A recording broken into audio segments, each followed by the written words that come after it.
Hey everyone, what's up? It's Emily. Today, I cannot believe we are choosing the November 2024 TBR. This is insane. I feel like the new year just happened. I feel like it was just the holidays and now it's November already and we're listening to holiday music. I mean, aren't we? So today I have ye old TBR jar here with all hopefully fresh prompts for the November TBR. I haven't done the jar in a while. Last month I did Jean-Luc picking my TBR. I don't even think I did a TBR video the month before, so I'm excited to do the jar. I think we should just get right into it. Like, why waste any time? You know what I'm saying? I'm like scared. A book that won an award. I'm honestly thinking of doing The Nightingale. This has won so many awards and it's soon to be a major motion picture. And I just feel like it's time. Like, it's time to read this. I might do this. I also have been, this has been on my TBR shelf for so long that like the pages are turning yellow. The Secret History by Donna Tartt. I know The Nightingale definitely won. Let's see. All of these awards on the back. Goodreads Best Historical Novel of the Year, People's Choice Favorite Fiction Winner, #1 Indie Next Selection, BuzzFeed. Like, I feel like I just want to do this one. But honestly, like, I have been saying for the past like 3 to 4 months, I'm like, I'm reading Secret History in November. I am reading Secret History in November. Because I know I'm going to read The Nightingale regardless of if it's on my TBR or not soon. Secret History, I'm not sure about. It did not win any awards. I'm not sure if I trust Google because does it know all of the awards? The Secret History must have won some award, right? Like, it cannot have won an award in 1994. It was published in 1992? Is that real? I didn't know it was that old. Oh my god, it's old. So it has listed one award here that it won in Quebec. To me, it's not giving enough to be considered like qualified for this specific prompt, in my opinion. I think I'm gonna go with The Nightingale, but maybe I'll pick Secret History on another prompt. Book number 2. A book featuring a road trip or a journey. I have no idea. A road trip or a journey? Wish You Were Here. Does this have a road trip or a journey? This, I think, has a journey. It's kind of about, like, the world hitting a pandemic, and I was like, why would I want to read that? But I feel like I could do it now. It's been long enough-ish. It's like this woman, she's perfectly on track, personally and professionally. She has a job in the art auction world. She's about to be promoted so she can close a deal with a high-profile client. Her boyfriend's a surgical resident, is about to propose, blah, blah, blah. Days before her 30th birthday, like everything's on schedule. But then a virus appears in the city on the eve of their departure to the Galapagos. And then he needs to be all hands on deck in the hospital and says she should go without him because it's non-refundable. And so reluctantly she does. I think this qualifies, right? So like her luggage is lost, the Wi-Fi is non-existent, everything's getting shut down because of the pandemic, she's isolated, and then she forces a connection with a local family. So okay, this definitely has a trip, I would say. Not a road trip though, but it has a journey. I would consider this a journey. I don't know if I have one with a road trip. Yeah, I don't know if I have one with a road trip. I'm gonna go with this one. I would say that this has a journey from point A to point B. She goes to the Galapagos and then loses all contact with the world. Let's do it. Oh, we have a nice little blue and yellow and gold theme going on so far. It's a pretty, like, harrowing 2 books. Okay. A book with a title that's a complete sentence. We are the light. We are the light. We is the subject. Are is the predicate. Olga dies dreaming. I really don't want to read either one of these this month. So I might opt for the shorter blue one. Okay, wait, so this author wrote Silver Linings Playbook. I think because I have The Nightingale, which is a longer book, not that Olga Dies Dreaming is like specifically a long book, but if we're gonna go another sort of like lit fic route, I'd want to read a shorter book, and let's just stick with the blue theme. This is like not even 250 pages. Lucas Goodgame lives in Majestic, Pennsylvania, a quaint suburb that has been torn apart by a recent tragedy. Everyone in Majestic sees Lucas as a hero, everyone that is except Lucas himself. Insisting that his deceased wife, Darcy, visits him every night in the form of an angel, he spends his time writing letters to his former analyst, Carl. It is only when Eli, an 18-year-old young man whom the community has ostracized, begins camping out in Lucas's backyard that an unlikely alliance takes shape and the two embark on a journey to heal their neighbors and, most importantly, themselves. It actually sounds kind of snug. So, yeah, I got this. This was a Book of the Month pick, November of 2022. So this was a November book, so I feel good about picking it for this November. Book number 4. I like the TBR jar because it gives the illusion of choice. A recent release within the last year. Oh, that's fun. 2023. And this paperback edition was January 2024. Butcher and Blackbird. I recently got this. I wanted to read it in October and I just didn't get to it. Madwoman and the Ministry of Time have both also been released within this past year. I don't know. I feel like I have some pretty heavy stuff, so I kind of want to go like a little more cute, cheeky romance route with this one if I can. Yeah, I'm going to go with this one. This is Butcher and Blackbird. I think it's a trilogy. I think the second one might be out. I'm not sure if the third one is. It's basically about like these two serial killers that fall in love, I guess. When a chance encounter sparks an unlikely bond between rival murderers Sloane and Rowan, they find something elusive: the friendship of two like-minded, pitch-black souls who just happen to enjoy killing other serial killers. Okay, so they kill serial killers, so it's not great, not terrible.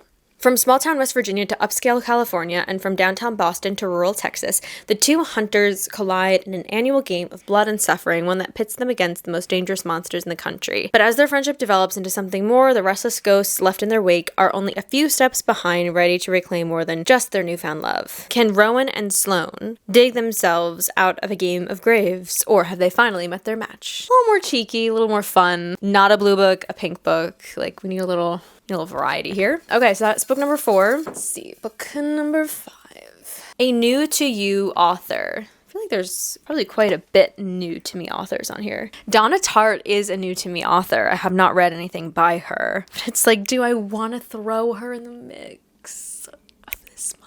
Should I just go for it? I think I'm just gonna go for it. I've never read anything by Friedrich Bachmann, and I do want to read Beartown, and Man Called Ove, I think, is on Kindle Unlimited. But you know what? I really want to commit to this. I said I was gonna read Secret History this November. Let's do it. Why not? This is like a dark academia book. I've read this description so many times on my channel, and it literally, to me, reveals nothing about the plot. So it's just like dark academia, New England, like secret society type thing. It is longer, but you know what? It's like I've been making book videos for I don't know, like 2 years now, and like I feel like I need to read this. I feel like I need to read the literature, literally. Okay, this is the 6th book.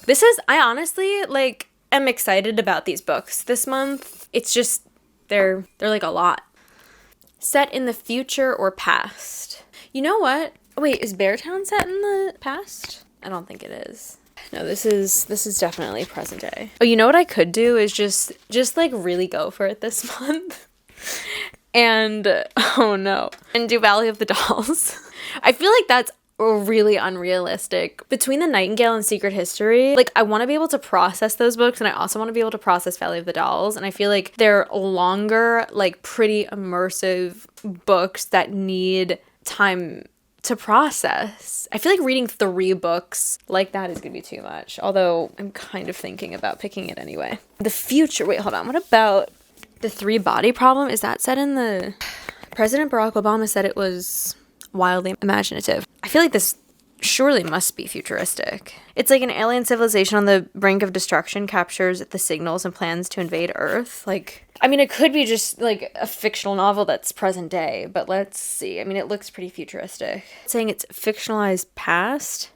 The series portrays a fictional past, present, and future. Oh, it begins in 1960s China, but that's still the past. This is probably going to be heavy too. Why not just go for it? I'm kind of scared. This is going to be like so much. Does the Kate Moss biography count as past? I might do that. I have to give this back to my friend James. Oh my god, he gave this to me so long ago. This is set in the past. I don't know.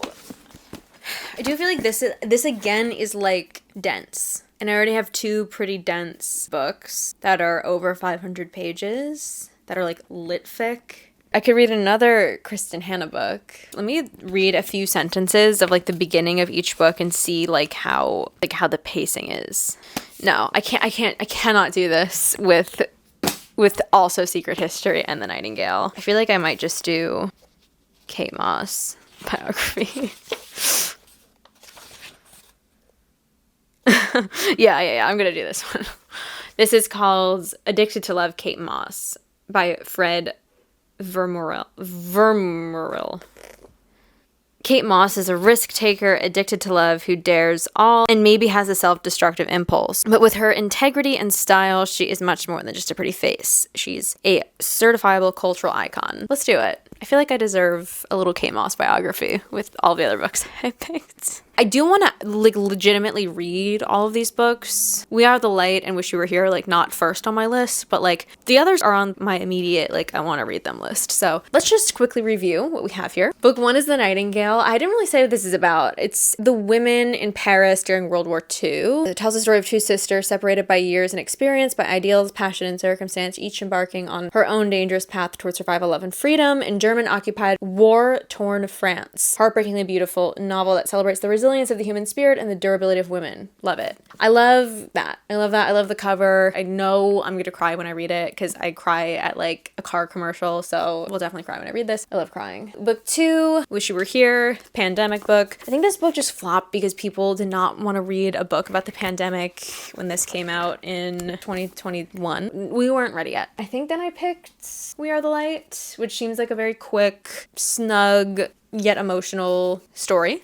Good November book. Then I picked, I already forget the order that I picked these in, but we have The Butcher and the Blackbird, which is the fun book that I picked. The fun book about serial killers killing each other. I have 7 books. I can't do 7 books. How did I get 7 books? This is a disaster. No, I didn't pick 3. I didn't pick 3 Body Problem, though. I just forgot to put 3 Body Problem back, guys. It's all good. Then I have Secret History by Donna Tartt. And then I have the Kate Moss biography. So I will let you guys know. My goal is to read all 6 of these, so we'll see what happens. I might enlist audiobook for some help in getting through this stack. Yeah, that's it. That's the video. Thank you guys so much for watching. Let me know if you've read any of these books and what you thought. I'm excited to share my thoughts on them in the November reading wrap up, so stay tuned for that. I hope you guys have a wonderful rest of your weekend, whatever time you're watching this, and I'll see you in the next one.